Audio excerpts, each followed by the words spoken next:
Selamat siang Bapak Ibu semua.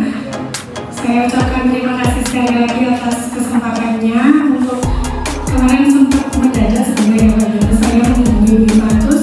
Saya bilang saya ingin minta waktunya diambil untuk sedikit berbagi pengalaman saya. Kebetulan 2 bulan ini saya sedang melakukan pendidikan guru penggerak angkatan 9 dan ini adalah salah satu sebenarnya tugas, tapi besar harapan saya ini tidak sekedar menjadi tugas, tapi bisa menjadi manfaat untuk Bapak Ibu juga, berbagi pengalaman sehingga nanti bisa diterapkan di sekolah-sekolah Bapak Ibu gitu.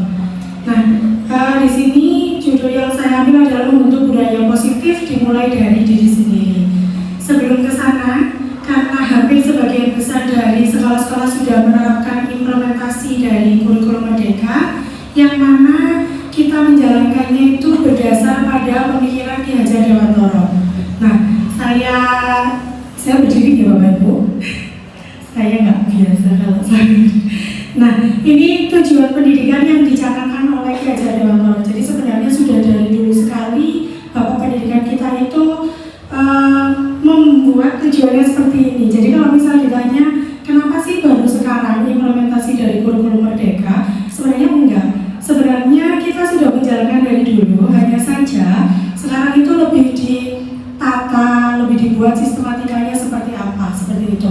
Nah, untuk tujuan pendidikan sendiri menurut Ki Hajar Dewantara adalah menuntun segala kodrat yang ada pada anak. Dengan begitu, anak akan tumbuh sebagai manusia dan sebagai anggota masyarakat dan mencapai keselamatan setinggi-tingginya. Jadi tujuannya sangat mulia sekali Bapak Ibu. Jadi kita diharapkan sebagai guru itu menuntun anak-anak sesuai dengan kodratnya. Kalau misalnya dulu ada suatu pepatah atau apa yang kita yakini bahwa anak terlahir sebagai selembar kertas putih kosong gitu ya. Padahal kalau menurut pemikiran Ki Hajar Dewantara bahwa setiap anak itu terlahir sudah dengan potensinya masing-masing. Ibarat kertas, di dalamnya sudah ada coretan-coretan tapi masih halus dan masih samar. Nah, sebagai guru atau sebagai orang tua, tugas kita adalah menebalkan garis-garis itu. Yang positif kita tebalkan, yang kiranya ada karakter atau bawaan sifat-sifat yang kurang baik untuk diterapkan di masyarakat, kita nggak perlu tebalkan itu. Sehingga nanti pada akhirnya garis-garis samar itu akan terus sama. Untuk yang negatif dan yang positif akan terus timbul dan muncul menguatkan karakter baiknya setiap anak. Begitu ya Bapak Ibu. Nah, lalu yang selanjutnya di sini membicarakan budaya positif ada 6 hal yang akan saya bahas. Yang pertama, disiplin positif dan nilai kebajikan universal. Yang kedua, teori motivasi, hukuman dan penghargaan serta restitusi. Yang ketiga, keyakinan kelas. Yang keempat, kebutuhan dasar manusia dan dunia berkualitas. Yang kelima, 5 posisi kontrol, dan yang terakhir adalah segitiga restitusi. Bapak Ibu, karena ini juga siang ini panas sekali, nggak usah dibawa pusing ya Bapak Ibu. Materinya insya Allah tidak ada hubungannya dengan belajar matematika. Gitu ya Bu Eli, saya sudah berpengalaman di GP. Gitu. Nah, yang pertama Bapak Ibu, kita mau bahas disiplin positif. Kalau kita bicara tentang kata disiplin, yang ada di benak Bapak Ibu sekarang apa? Mungkin bisa, ya? On time. Lalu? Peraturan. Lalu? Mungkin ada yang lain? Kalau kita ngomongin disiplin, biasanya identik dengan peraturan, tata tertib. Ya, terus kalau nggak menaati peraturan berarti sanksi, hukuman, konsekuensi. Begitu ya Bapak Ibu. Padahal lebih jauh dari itu, sebenarnya bab pendidikan kita sudah menyampaikan arti kata disiplin itu sendiri, bahwa di mana ada kemerdekaan, disitulah harus ada disiplin yang kuat. Sungguh, disiplin itu bersifat self-disiplin, yaitu kita sendiri yang mewajibkan kita dengan sekeras-kerasnya. Tapi, itu sama saja, sebab jika kita tidak cakap melakukan self-disiplin, wajiblah penguasa disiplin lain yang mendisiplinkan kita. Artinya sebenarnya disiplin itu datangnya harusnya dari dalam diri. Jadi kalau misalnya ada peraturan sekolah yang ada di sekolah, wajib hadir tepat waktu, tapi anak-anak masih datang tidak tepat waktu. Nah,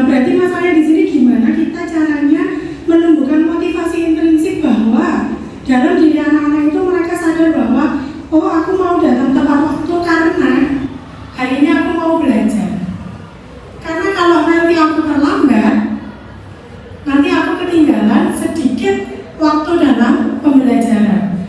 Oh, hari ini aku mau mengerjakan tugas karena tugas hari ini akan bermanfaat untuk hidup saya. Jadi bukan karena aku hari ini mau datang terlambat soalnya yang 3 tatip Bu itu saya nanti dihukum, takut gitu. Jadi motivasinya bukan karena adanya takut untuk hukuman, tapi motivasinya adalah karena dia menghargai nilai yang ada pada dirinya sendiri. Begitu. Lalu selanjutnya Bu.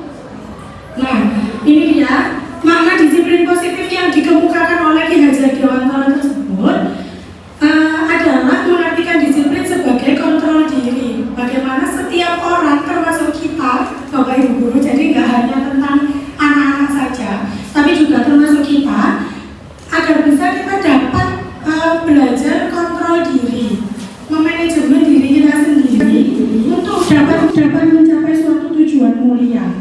Nah, kalau sekarang di implementasi kurikulum Merdeka, muara kita, tujuan kita adalah profil pelajar Pancasila. Jadi sebenarnya kita mengajar mata pelajaran apapun, matematika, bahasa Indonesia, ataupun lagi mengerjakan proyek, itu muara kita adalah ini Bapak Ibu, adalah ke-6 profil pelajar Pancasila ini.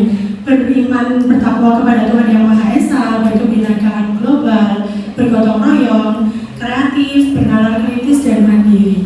Tujuan kita ke sana, apapun pembelajaran kita. Kalau misalnya pelajaran matematika bisa nggak sih diarahkan ke sini? Bisa, karena bukan materinya yang kita arahkan ke sini ya Bapak Ibu, tapi bagaimana kita sebagai guru membentuk profil ini di pembelajaran kita. Misalnya saja pembelajaran yang mandiri. Pembelajaran mandiri, kalau misalnya pembelajaran mandiri berarti apakah artinya harus tugas individu terus, tidak berkelompok? Tidak.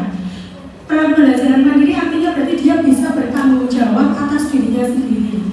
Berarti kalau misalnya di pembelajaran matematika kita menuntut anak-anak, kalau misalnya pun tugas kelompok dia nggak dong main sama temannya. Tugas kelompok kalau misalnya sekarang mungkin yang dominan ada yang lainnya mengikut nama aja gitu. Nah itu gimana caranya sebagai seorang guru kita menuntut anak untuk ke arah mandiri, di mana mandiri adalah bertanggung jawab terhadap dirinya sendiri. Nah begitu juga yang lain, 6 profil pelajar Pancasila ini kita bisa breakdown jadi banyak sekali. Beriman dan bertakwa kepada Tuhan Yang Maha Esa itu masih bisa kita jabarkan jadi berakhlak mulia, berkata yang santun, lalu bersikap jujur dan lain sebagainya. Jadi 6 ini sebenarnya adalah rangkuman dari banyak nilai kebajikan yang bisa kita tanamkan untuk anak-anak kita sebagai, baik kita sebagai guru maupun kita sebagai orang tua. Gitu ya Bapak Ibu. Lalu yang berikutnya adalah teori motivasi, penghargaan dan hukuman serta restitusi. Sebelumnya ada pertanyaan pemantik kalau kata Bu Setia tadi. Sekarang digantinya dengan pertanyaan pemantik. Pertanyaan pemantik adalah apa sih sebenarnya motivasi Bapak Ibu sekalian untuk datang di acara GMP hari ini? Mungkin ada yang mau membantu saya untuk menjawab pertanyaan ini satu orang. Mungkin Bu Pungki silakan.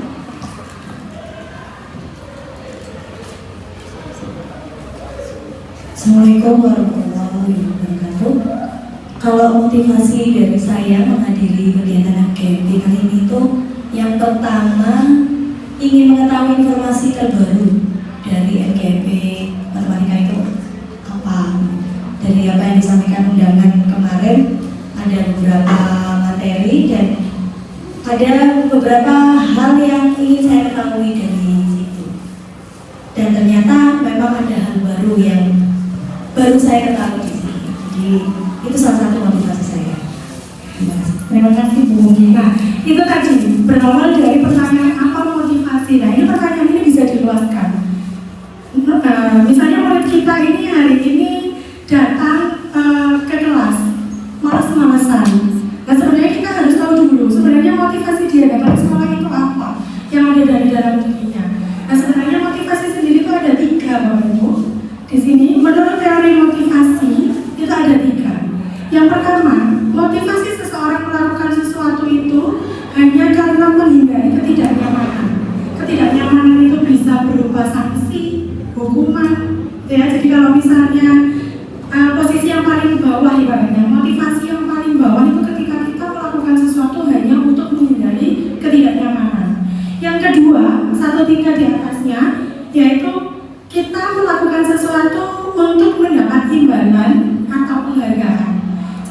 misalnya, oh saya mau datang MGLW hari ini, biar teman-teman semua itu tahu kalau Bu ini itu rajin banget datang MGLW.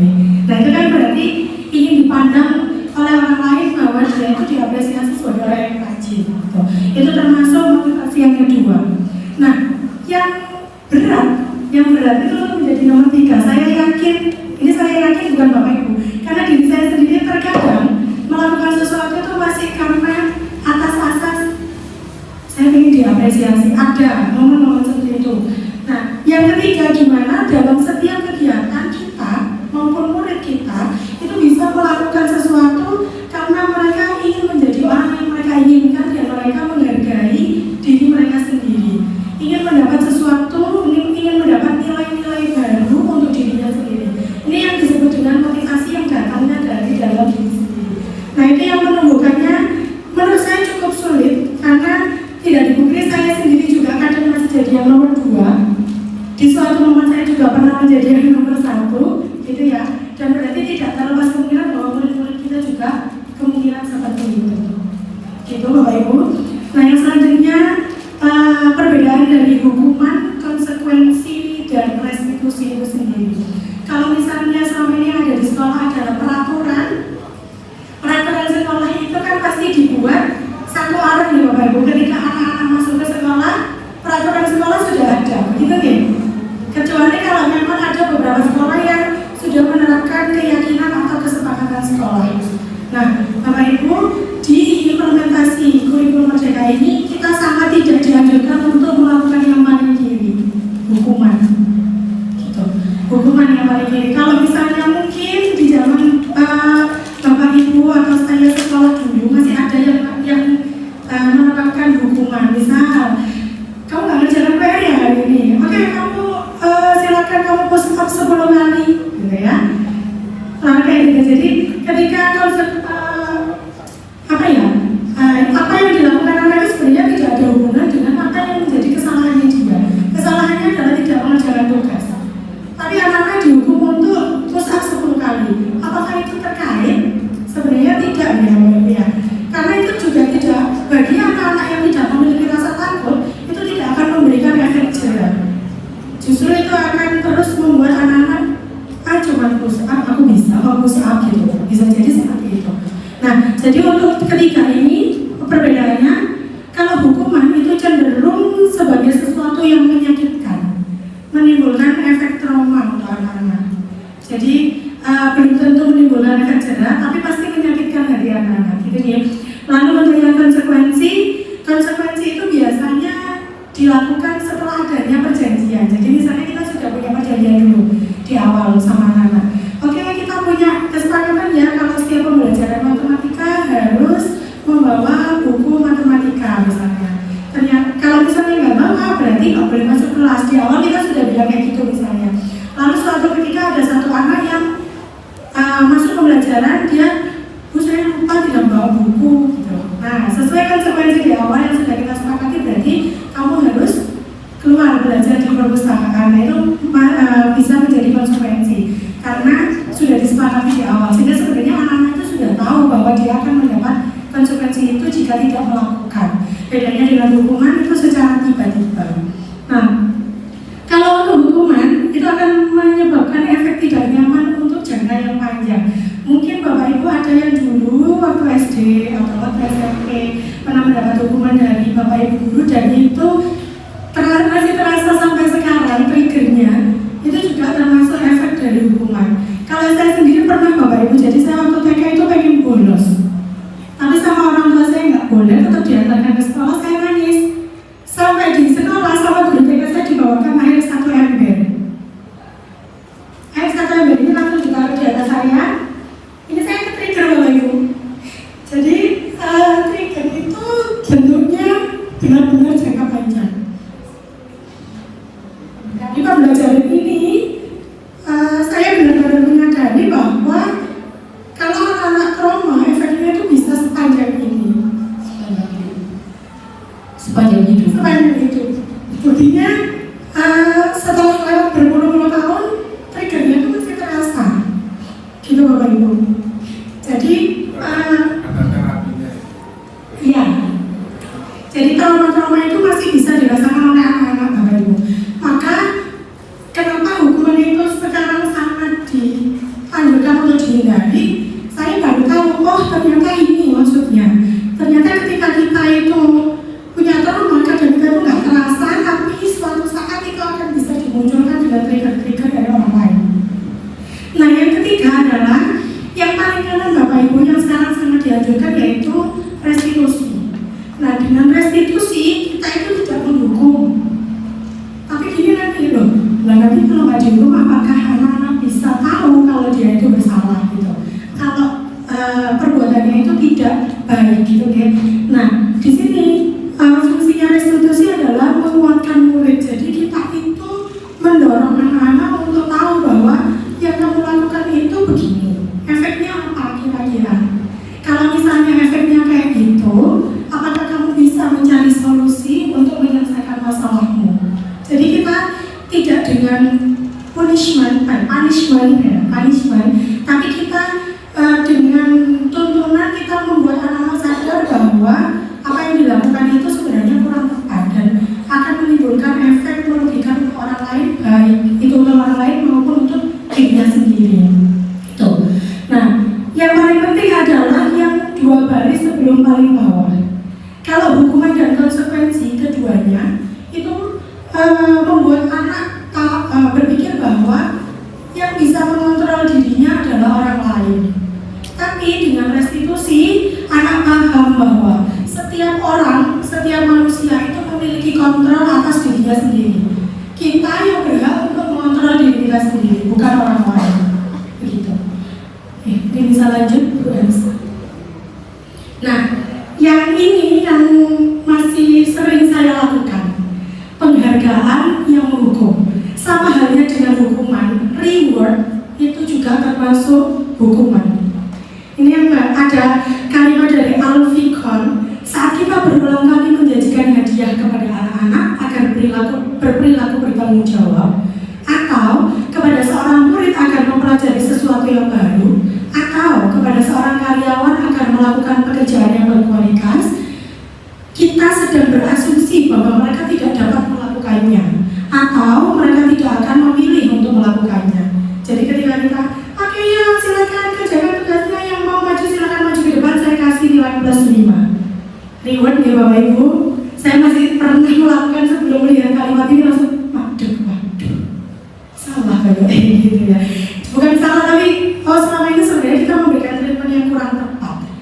Karena mungkin bagi murid Bapak Ibu yang notabene kemampuannya itu baik, dia bisa maju ke depan berulang kali, anak-anak itu aja, kan kita sebenarnya sudah hafal anak-anak mana yang sekiranya mau maju ke depan. Maka untuk anak-anak itu adalah suatu kebahagiaan atau dia akan senang, yes aku dapat nilai plus 5 gitu.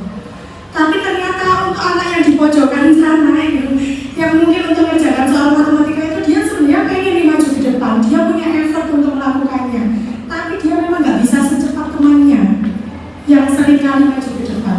Akhirnya dia cuma bilang, ya aku nggak dapat lagi, keduluan deh sama yang itu, ya itu lagi gitu.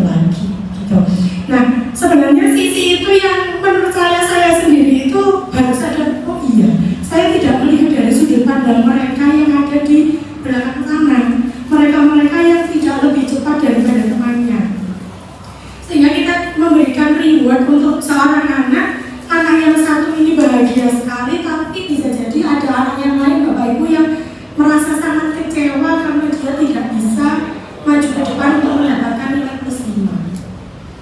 Penghargaan bisa dalam bentuk apapun ya, tapi itu akan berbeda cerita ketika kalau misalnya atlet kejuaraan yang dapat medali gimana? Kalau itu mungkin bentuknya sudah apresiasi karena dia melakukan sesuai passionnya. Kalau kita di kelas itu kan sebenarnya tujuan kita pengennya semuanya aktif, mau maju ke depan, mengerjakan, berusaha gitu. Tapi ternyata ada kalimat ini, bahwa suatu penghargaan itu bisa jadi juga adalah hukuman. Yaitu kemarin sempat menjadi, kalau menurut Bapak Ibu di kelas saya waktu pendidikan guru gerak, ini kayak perang batin gitu loh Bapak Ibu, karena masih banyak yang sering SD itu bintang, yuk kita kumpulkan poin bintang-bintang ini gitu. Nanti yang bintangnya paling banyak dapat apa gitu. Nah itu ternyata ini efeknya. Mungkin efeknya nggak sekarang, ada yang mendem aku ternyata nggak pernah maju gitu. Tapi ada juga mungkin yang bodo amat, ya oke lah bodo amat. Tapi kita tidak menutup kemungkinan bahwa murid kita ada yang nggak bodo amat, tapi dia benar-benar mikir gimana caranya bisa maju ke depan, tapi selalu dibuat sama orang-orang seperti itu. Oke, lanjut Bu. Nah, untuk menerapkan restitusi tadi, untuk menerapkan restitusi atau menghindarkan hukuman dan konsekuensi dan reward tadi, kita butuh adanya suatu keyakinan kelas atau keyakinan sekolah. Keyakinan kelas berarti kita buat di kelas, bisa jadi setiap mata pelajaran berbeda tapi saling menguatkan. Lalu kalau keyakinan sekolah berarti kita buat secara global di satu sekolah, menggantikan yang namanya peraturan. Namanya keyakinan berarti kita buat dua arah. Ada diskusi antara guru, kepala sekolah, stakeholder di sekolah, kalau bisa ada orang tua, ada murid, kayak gitu. Jadi memulai memang susah, makanya tadi judul saya dimulai dari diri sendiri. Kalau langsung dibuat di sekolah itu mungkin belum bisa, jadi kita mulai dari diri kita sendiri di dalam kelas. Gitu. Jadi setiap awal mungkin Bapak Ibu biasanya buat peraturan, ini kita buatnya keyakinan. Jadi kenapa keyakinan kita ajak anak-anak, ayo nak, do, le, ayo kita buat yuk keyakinan kelas. Kalau pas pelajaran matematika, kalian pengen buat kesepakatan apa nih sama ibu? Kemarin sempat saya coba itu, ternyata anak-anak yang mohon maaf biasanya tidur di kelas, makan di kelas, itu ya nulis mereka, nulis, Bu, boleh nggak makan di kelas? Pokoknya nggak waktu Bu Dania lagi ngomong aja di kelas. Waktu lagi ngerjain boleh nggak? Kalau saya ya boleh. Kenapa? Saya tidak menutup kemungkinan mereka itu tidak sarapan di rumah. Di kena pelajaran matematika jam 1-2 aja udah oleng kapten gitu kan ya. Apalagi kalau misalnya mereka nggak sarapan, terus mereka langsung pelajaran matematika. Terus kalau saya ya kemarin buat keyakinan dengan anak-anak, oke silakan, asalkan tidak mengganggu itu tadi. Kalian boleh melakukan sesuatu tanpa mengganggu hak orang lain, tanpa mengganggu kebebasan orang lain berpendapat gitu. Jadi kalau misalnya di depan lagi ada presentasi, ya masa kalian makan di belakang? Oh iya, oke Bu siap. Oke, kita berdiskusi bareng sama anak-anak karena itu kelas kita, berarti itu otonomi kita sebenarnya. Tapi kita juga bisa mengajak anak-anak untuk yuk kita sama-sama biar kelas ini nyaman, kita gimana ya enaknya. Gurunya enak, muridnya juga enak gitu. Jadi kita tidak saling merugikan, tapi kita saling mendukung. Oke, begitu. Nah ini urutannya. Jadi ketika kita akan membuat keyakinan kelas, kita ajak anak-anak dulu. Ayo peraturan apa nih yang akan kita buat? Oh ya Bu, dilarang main HP saat pelajaran. Bu, dilarang ini, dilarang itu. Bu, boleh makan asalkan tidak ini. Nah, itu kita kumpulkan dulu. Kalau saya kemarin di kelas-kelas itu yang saya ajar, saya tempelkan sticky note di papan tulis. Lalu ubah ke kalimat positif. Jadi kita nggak pakai kata dilarang. Jadi sebisa mungkin ketika kita buat keyakinan kelas, kita gunakan kalimat-kalimat yang positif sehingga masuknya ke mindset anak-anak juga positif Bapak Ibu. Kalau kita bilang ke anak kecil kan jangan lari, tambah lari gitu ya anak-anak. Ya jangan pelan-pelan ya, jangan pelan-pelan. Sehingga kita mengubah kalimat negatif itu menjadi kalimat-kalimat positif. Lalu dari situ kita tunjukkan ke anak-anak nilai kebajikannya apa. Misalnya tidak main HP saat pembelajaran berlangsung. Nilai kebajikannya apa? Oh, kita menghargai orang lain di depan ada yang lagi ngomong. Berarti kalau kita main HP sama aja kita tidak menghargai orang lain. Jadi kita angkat dari situ biar anak-anak tahu, punya motivasi dari dalam bahwa aku melakukan ini karena aku akan mencapai suatu nilai kebaikan. Yang terakhir kita laksanakan dan dievaluasi. Jadi namanya keyakinan kelas bisa berubah, bisa dievaluasi seiring berjalan. Oh ternyata kalau ini dijalankan kok nggak sesuai ya. Oke kita revisi keyakinannya, nanti kita ganti lagi, boleh. Gitu, tidak saklek tapi fleksibel. Lanjut Bu. Lalu yang berikutnya, yang ketiga, setiap anak melakukan sesuatu itu punya tujuan pun begitu dengan kita. Karena kita melakukan sesuatu itu karena tujuan tertentu. Jadi nggak ada ceritanya anak itu nakal gitu ya, nggak ada ceritanya anak itu ndablek. Yang ada anak itu belum terpenuhi kebutuhan dasarnya. Nah, jadi di sini contoh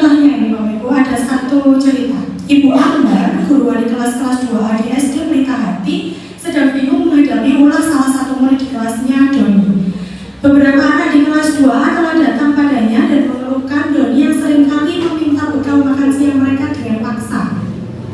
Nah, jika Anda menghadapi situasi seperti Ibu Ambar, apa yang akan Anda lakukan? Menurut Anda, kira-kira apa alasan Doni melakukan itu?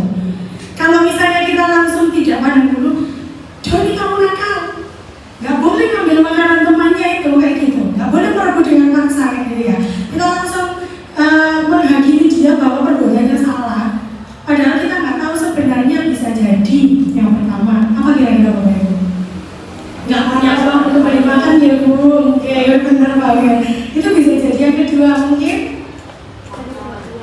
cari perhatian di rumah, dia nggak pernah diperhatiin sama orang tuanya atau keluarganya mungkin ya Bapak Ibu. Kita nggak tahu kondisi anaknya di rumah, sehingga dia akan senang banget kalau pas ngambil makanan temannya, terus temannya kamu lo cantik gitu, dia yes aku diperhatikan gitu. Lalu yang ketiga bisa jadi juga dia apa kira-kira lapar, dia lapar nggak punya uang ya wes emangnya pokoknya untuk memenuhi kebutuhannya dia lapar ya dia ambil aja gitu. Karena setiap anak kan juga beda dia merepresentasikan perasaannya.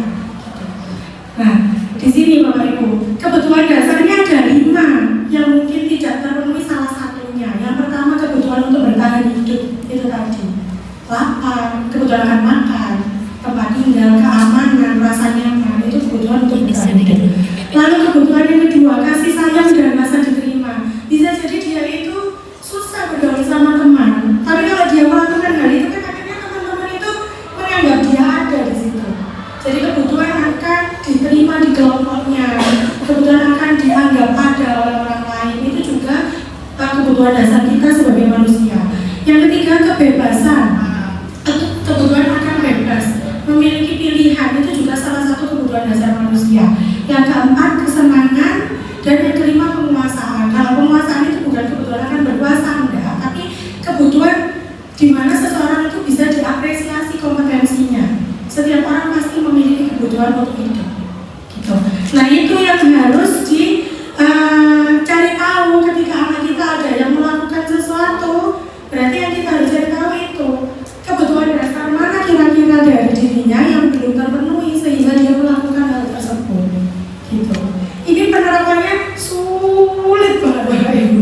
Kadang itu mas kadang emosi ada ya apa gitu ya, boleh jadi mana Bu. Kadang itu kita udah kepancing emosi duluan nih gitu. Terus kemarin teman saya bilang jangan-jangan ketika kita kepancing emosi, kebutuhan dasar kita juga ada nih yang belum terpenuhi. Jadi nggak cuma murid kita, tapi jangan-jangan kebutuhan dasar kita itu juga ada yang belum terpenuhi dari kelima itu tadi gitu. Oke.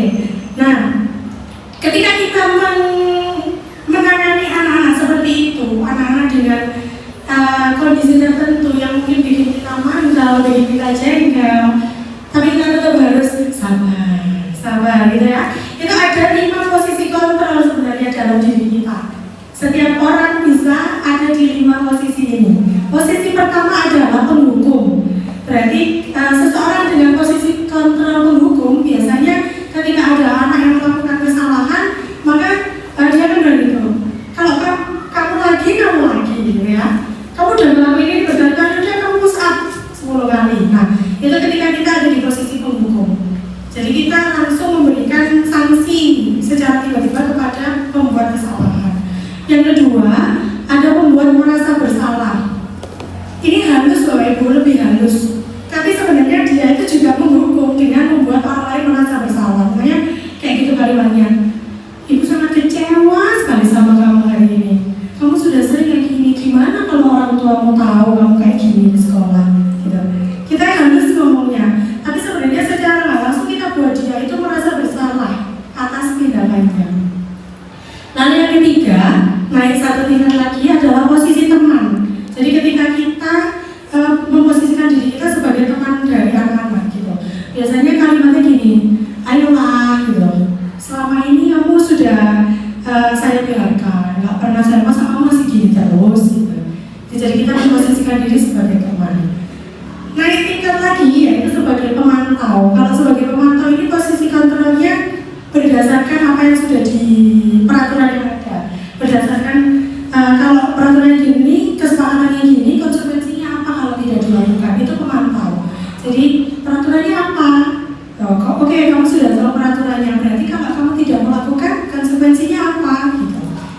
cenderung seperti itu. Nah, posisi yang sangat ideal ada di posisi kelima.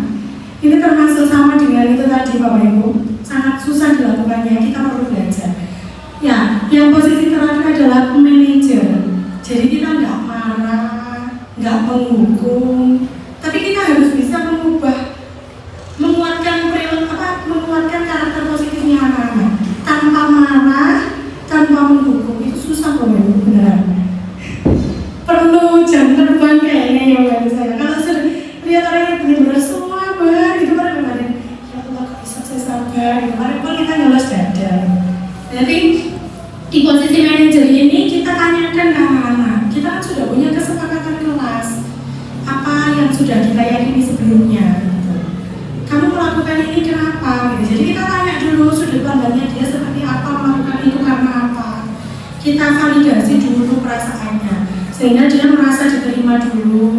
Baru dia akan tahu oh salahnya di sini, oh solusinya ini. Nih, next, kalau bisa. Nah, inilah cara yang terakhir, cara penanganan anak-anak dengan menggunakan segitiga restitusi. Ada 3 Bapak Ibu tahapannya. Yang pertama adalah menstabilkan identitas, yang kedua validasi tindakan salah, dan yang ketiga menanyakan keyakinan. Sebelum kita buru-buru menghakimi, kita stabilkan dulu dirinya. Sebenarnya anak-anak yang melakukan hal itu sebenarnya dalam lubuk hatinya, jauh dari dalam dirinya dia tahu kalau dia melakukan kesalahan. Hanya saja dia berusaha itu tadi memenuhi kebutuhan dasarnya yang belum terpenuhi. Nah, menstabilkan identitas itu bisa kita lakukan dengan beberapa kalimat contoh yang ada di sini Bapak Ibu. Berbuat salah itu nggak apa-apa kok. Ibu juga pernah dulu bolos sekolah. Kita kuatkan dulu bahwa wajar setiap orang melakukan kesalahan itu nggak apa-apa. Tapi ya, lalu kita validasi tindakan salahnya. Tapi saya yakin kamu pasti punya alasan untuk melakukan hal itu. Coba sih cerita dulu. Kenapa kamu melakukan hal itu? Ketika anak-anak itu jadi istilahnya digojali dulu, Bapak Ibu, dipegang dulu dia, dikuatkan dulu identitas dari dirinya, dikuatkan. Setelah itu dia akan mudah ceritanya. Dia cerita, oh gini loh alasanku ini. Aku di rumah nggak ada yang ini Bu, nggak ada yang ini gitu. Lalu yang ketiga baru kita tanyakan, kita hubungkan dengan keyakinan yang sudah kita buat sebelumnya. Oke, berarti tindakanmu itu tadi kira-kira sesuai nggak sama keyakinan kelas yang kita buat sebelumnya? Biarkan dia yang menilai sendiri. Ketika dia jawab, iya Bu, enggak, maaf ya Bu, terus loh, kok maaf toh? Nanti kita tanya, solusinya apa ya?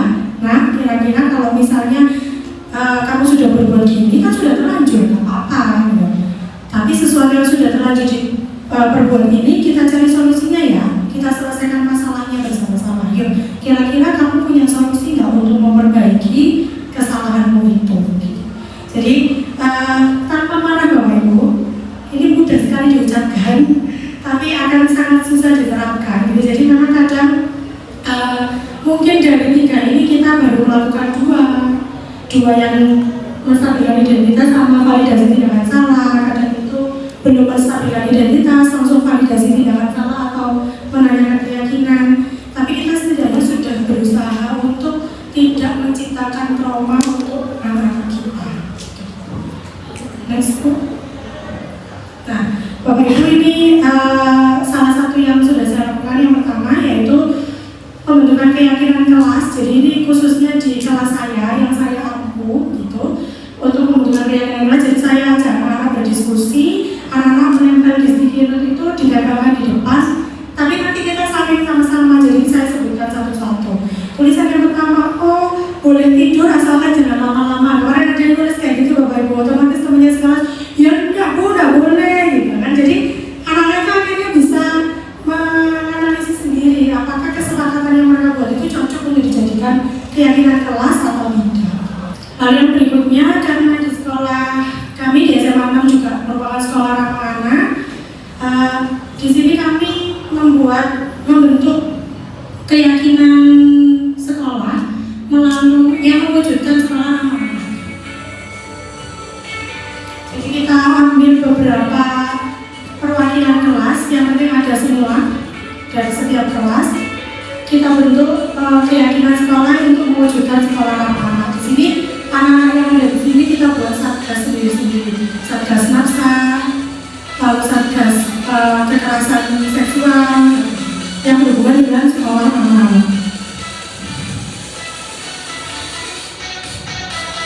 Ini yang sudah dilakukan. Jadi selain di kelas-kelas mungkin bisa jadi belum semua Bapak Ibu melakukan Bapak Ibu, tapi perubahan itu bisa terjadi kalau kita mengawali. Setidaknya kita awali dulu, kita ajak teman-teman kita, baru kita buat perubahan yang semakin besar. Lalu yang ketiga, ini untuk praktik segitiga restitusi. Praktik segitiga restitusi, kebetulan kemarin ada salah satu siswa di kelas saya yang dia kapan beberapa bulan yang lalu sempat tidak masuk selama 2 minggu alfa gitu. Sehingga otomatis ketinggalan banyak sekali pelajaran. Dan ini ketika kemarin pembagian laporan hasil belajar tengah semester, di situ kan nilainya apa adanya dong, kelihatan yang kosong apa aja saya stabilo, lalu saya ajak ngobrol dia.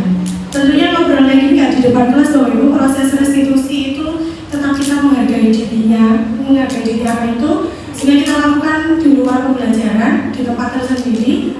Begitu, di sini ya kita baik-baik, nggak langsung rapotmu kosong kabel, kami kurang sama tidak, gitu ya. Jadi kita baik-baik dulu. Halo sayang, kamu kenapa? Katanya kemarin nggak masuk sakit perut. Ini tanya.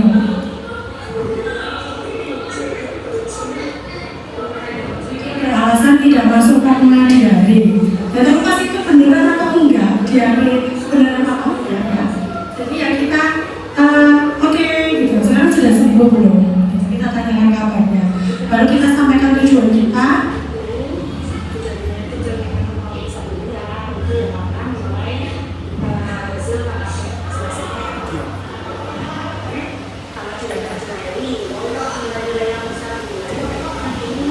Ini bukan settingan Bapak Ibu, jadi saya murni sebenarnya bisa disetting, tapi karena kebetulan ada siswa yang menurut saya perlu di restitusi, saya coba untuk melakukannya.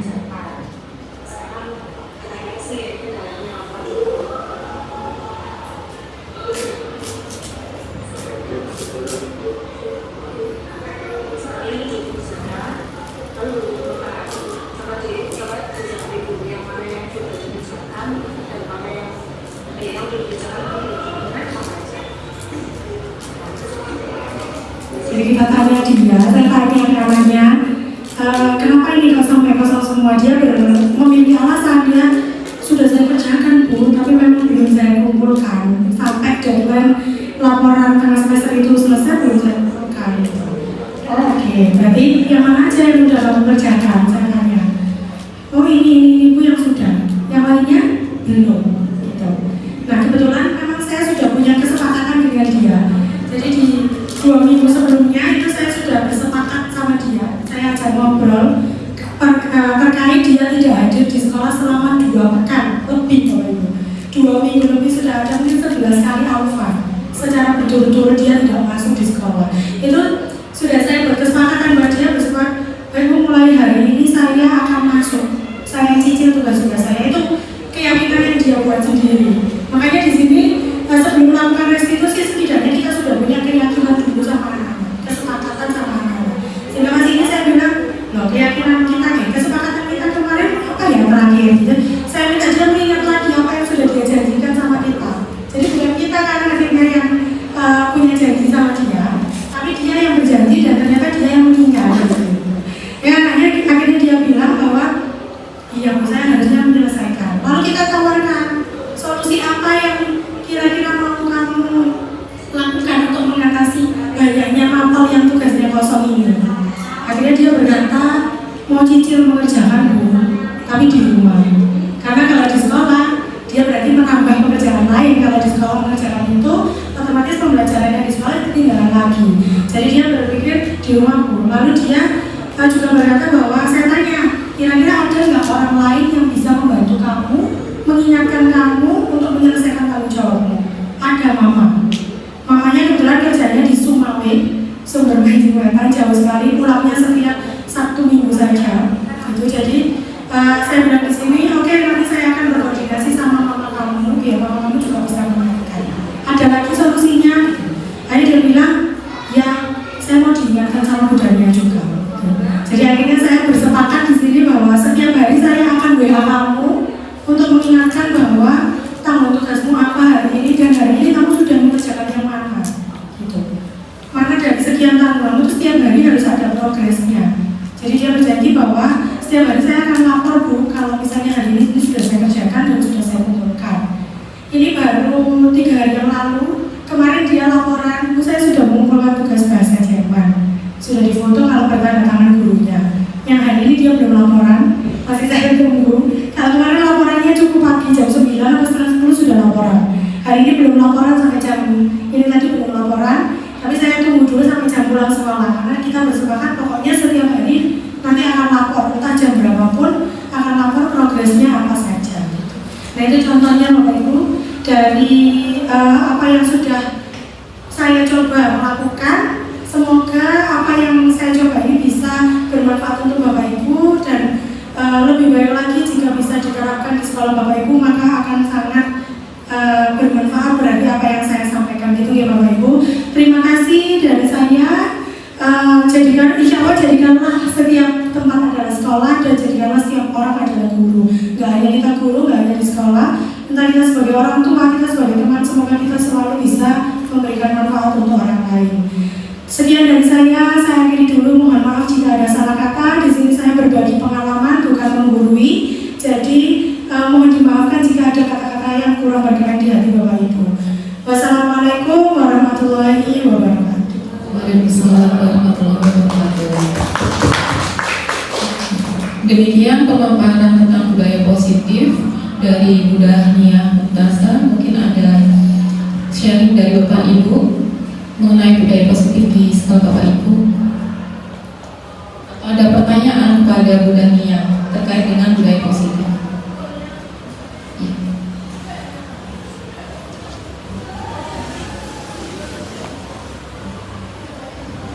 Terima kasih untuk kesempatannya. Mau tanya Bu, untuk budaya positif ini sebenarnya memang sudah dimulai dari beberapa momen kurikulum merdeka ini kan sudah mulai terbuka ya Bapak Ibu guru untuk melakukan itu. Dan ternyata memang efeknya itu sangat luar biasa di anak-anak. Saya sendiri pun tidak menyadari, oh ternyata begini ya, karena sendiri bisa kasih peraturan sendiri gitu ya. Dan tapi saya ada momen yang saya itu agak kurang gini, contoh ya, masalah nge-vape ya, nge-vape. Anak-anak itu sering awalnya itu cuma bilang, tapi saya nggak rokok, tapi saya nge-vape gitu kan. Efeknya gini Miss, efeknya itu have fun aja Miss, ini cuma buat gaul-gaul aja dan sebagainya gitu. Nah, akhirnya saya tuh ingin mencoba anaknya itu sadar diri, kira-kira kamu nge-vape seperti ini, apakah tahu orang tuamu kamu nge-vape? Seperti itu ya. Terus setelah itu, nggak tahu Miss, nah, kenapa kok nggak tahu? Ya saya takut Miss, takut kalau misalkan ibu saya tahu kalau saya nge-vape. Tahunya tuh saya cuma nyoba-nyoba. Dan jujur nih saya tuh bohong ke orang tua kalau saya tuh nyobanya pakai alatnya temen, padahal saya udah punya alatnya sendiri. Nah setelah itu saya tuh kayak, loh, nah ini kok berarti ada kebohongan di balik kebohongan gitu ya, bohong-bohong terus. Terus saya bilang begini, yaudah, menurut kamu kalau kamu bohong terus-menerus akan sampai berhenti sampai kapan?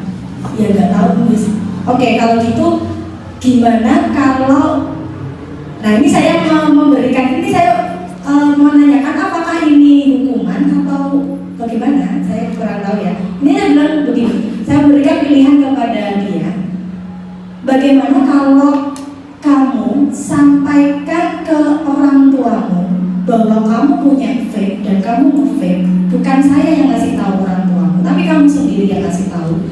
Atau kamu jual itu alat vape dan kamu berjanji untuk tidak nge-vape dengan surat pernyataan. Silakan pilih, saya bilang begitu. Nah itu menurut Anda gimana? Ini termasuk konsekuensi atau restitusi? Ya, terima kasih.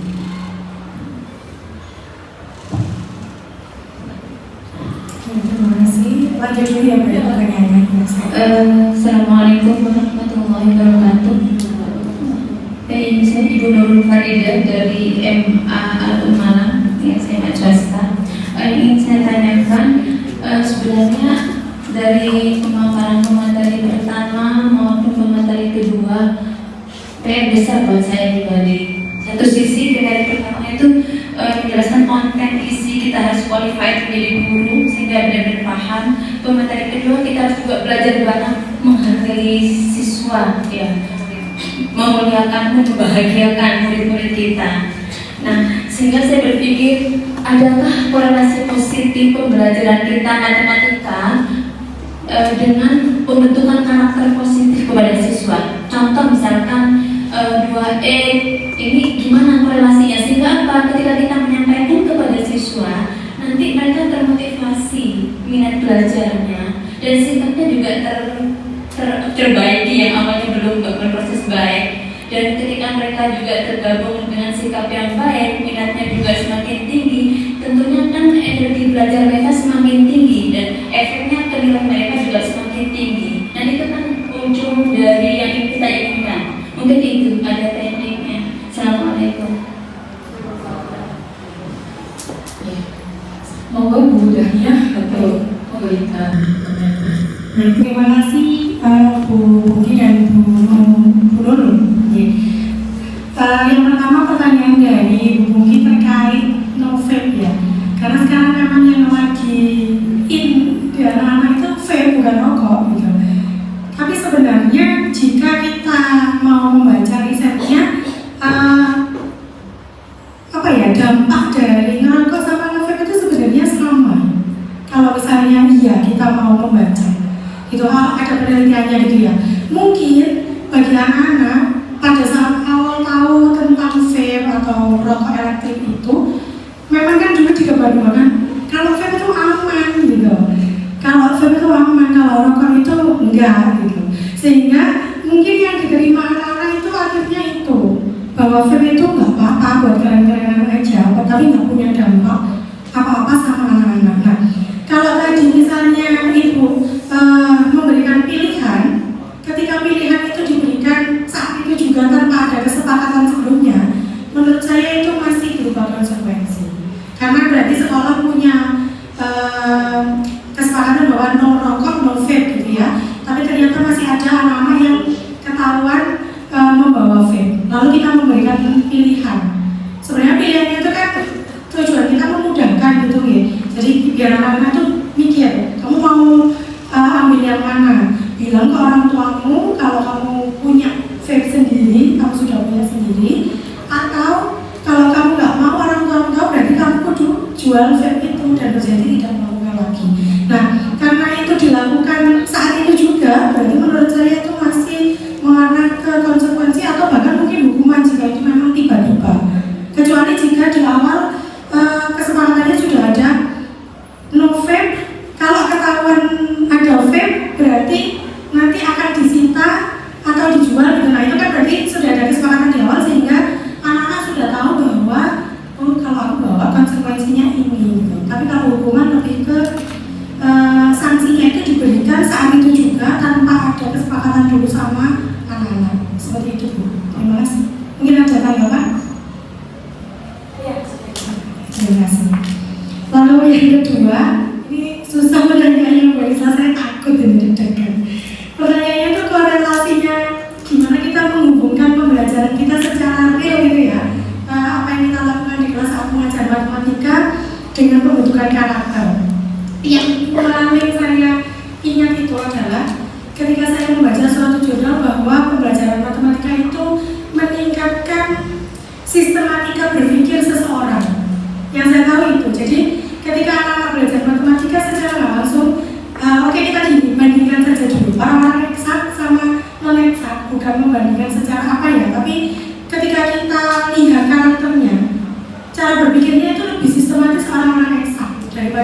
sangat eksak.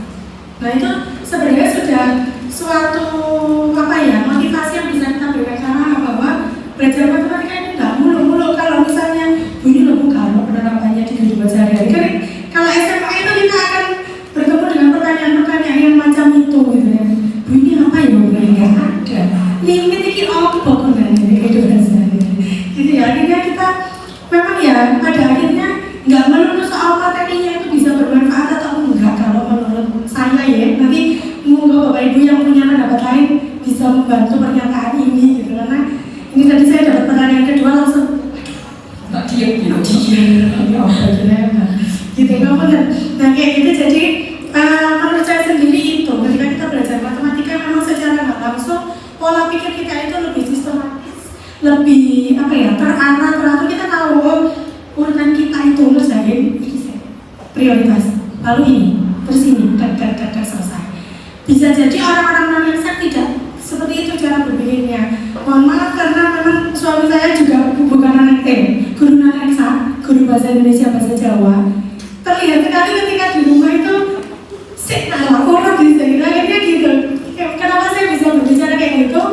Saya melihat fakta yang ada gitu, beberapa kejadian yang mungkin terjadi ketika saya bertemu dengan orang-orang selain eksak gitu. Yang terjadi seperti itu, mereka sistematika berpikirnya harus kok dilakoni gitu, bukan yang terarah. Kalau kita tuh lebih urut sampai selesai dari awalnya ini akhirnya harus itu dan habisnya lebih presisi daripada yang lain. Nah, lebih presisi ini kan juga ini sih dua mata pisau. Maksudnya kadang presisi itu bagi orang-orang kan jadi ini terjadi memang ketika saya membuat kue ya Bapak Ibu, kue lebaran itu sama sepupu saya yang anak kakak boga mau nyetak kue, itu saya akan tanya sapira gitu bener walah ya wis kira-kira lah gitu. Jadi dari situ lah aja beda memang beda, tapi tujuan kita ya itu ke anak-anak kita pengen bernalar kritisnya anak-anak itu jalan. Membaca soal cerita itu butuh pemahaman kan Bapak Ibu, nggak bisa murah-murah. Nggak semua orang bisa membaca soal cerita langsung tentukan diketahui, ditanya dijawab gitu. Urutannya apa nggak semua orang bisa.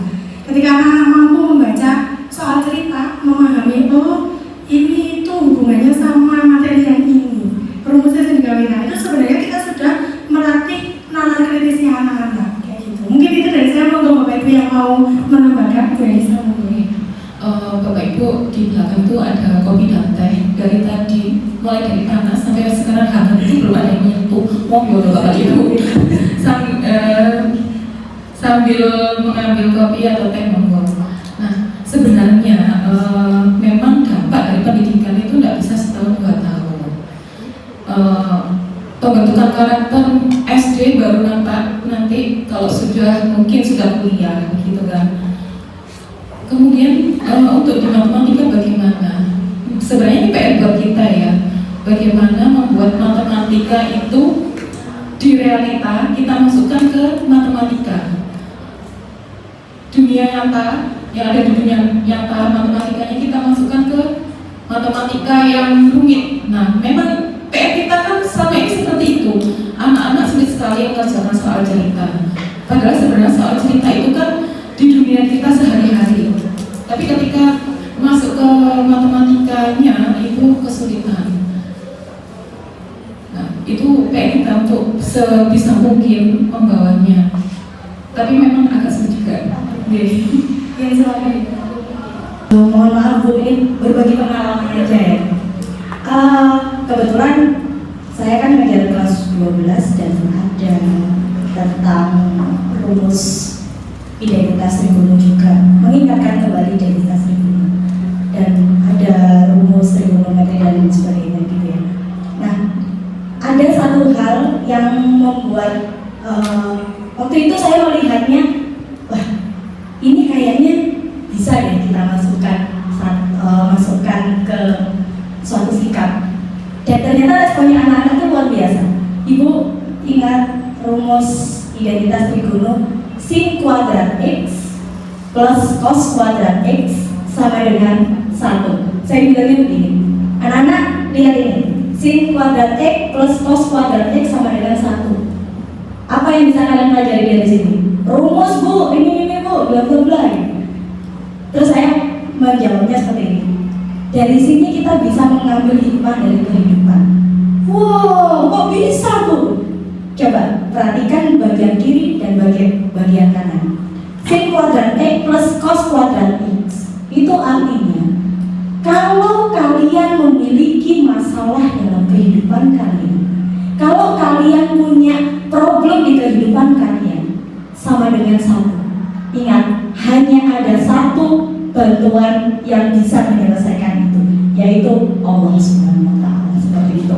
Jadi sesuatu yang mungkin apa ya, kayak nggak mungkin dari kita masukin, bisa kok. Nah, itu kebetulan sekolah apa namanya, muridnya muslim gitu. Jadi ya saya ambil seperti itu, salah satunya. Mungkin itu yang bisa menjadikan contoh. Terima kasih. Terima kasih Bu Ugi atas berbaginya. Pak Yunus.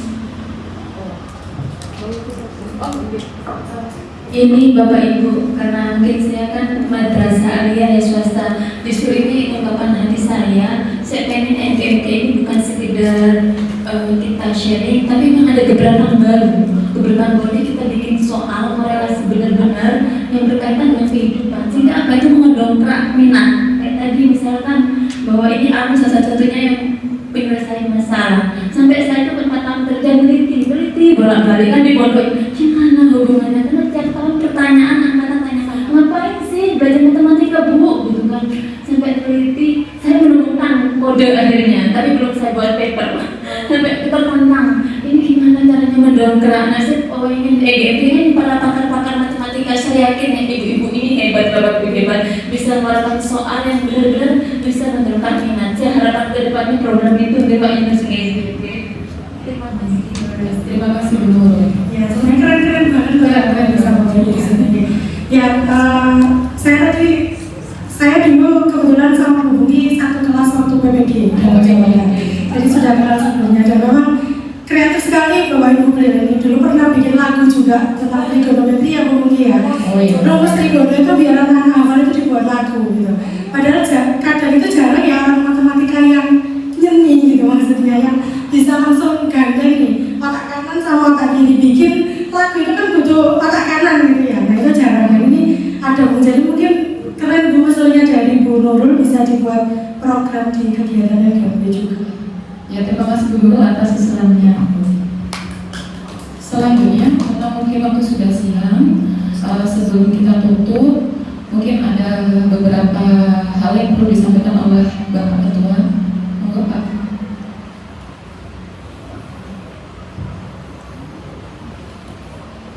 Ya, pertama sekali lagi terima kasih pada Bu Setiawati, kepada Bu Mumtazah yang telah Iya boleh. Ya, Aman. yang telah memberikan berbagai baik pada kita. Tadi ada tanggapan yang mendidik dari Bu Ugi sama Bu Nurul tadi itu, saya nambah sedikit. Memang perlu, tidak hanya sekedar bagaimana matematika diterapkan di luar itu memang susah.